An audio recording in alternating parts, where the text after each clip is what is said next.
Sang ratu ingin makan semangkuk mie instan. Namun masalahnya, sekarang ia hidup di zaman kuno, 1000 tahun yang lalu. Koki istana bahkan belum pernah mendengar mie instan. Dengan percaya diri, sang koki menggiling adonan dengan tangan, memotongnya menjadi mie, lalu memasak kaldu tulang. Setelah itu, ia mencabik daging sapi, menuangkan kuah di atas mie, dan menambahkan cabai sebagai hiasan. Semangkuk mie daging Maklimah biadab pun siap disajikan. Namun, ratu hanya melirik sekilas dan berkata rasanya buruk. Koki istana pun marah. Ia membuat semangkuk lagi dengan hati-hati. Tetapi ratu malah membentaknya, mengatakan ia tidak berusaha semaksimal mungkin. Kali ini sang koki benar-benar kesal. Ia mengerahkan semua kemampuannya dan membuat semangkuk mie kuah soto. Ratu akhirnya mau mencicipinya. Tapi setelah satu gigitan, ia memuntahkannya dan berkata rasanya menjijikkan. Koki menjadi gila dibuatnya. Ia membuat semangkuk lagi, tapi ratu berkata tidak pedas. Lalu ia membuat yang baru. Setelah memakannya, ratu berkata terlalu pedas dan menuduhnya ingin membunuhnya. Koki menyerah dan menolak untuk memasak lagi. Ia berkata kalau ratu tidak puas, sebaiknya masak sendiri. Ratu pun marah. Ia langsung menuju dapur untuk menunjukkan seperti apa mie instan yang sebenarnya. Tapi bagaimana mungkin membuat mie instan di zaman kuno?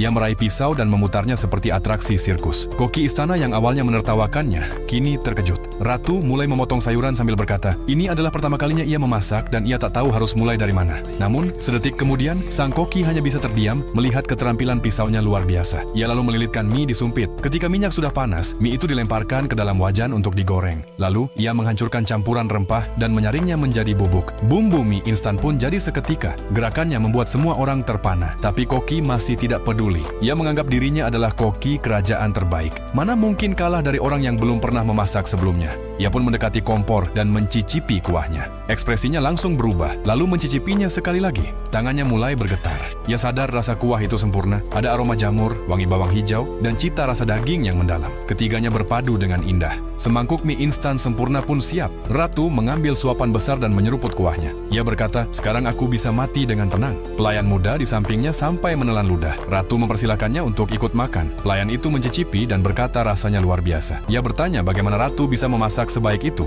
Ratu menjawab, dulu aku adalah koki master chef. Faktanya, di masa modern, Ratu bukan hanya seorang koki, tapi juga seorang pria. Setelah kecelakaan, ia terlempar ke dunia kuno, berubah menjadi wanita dan menjadi seorang ratu.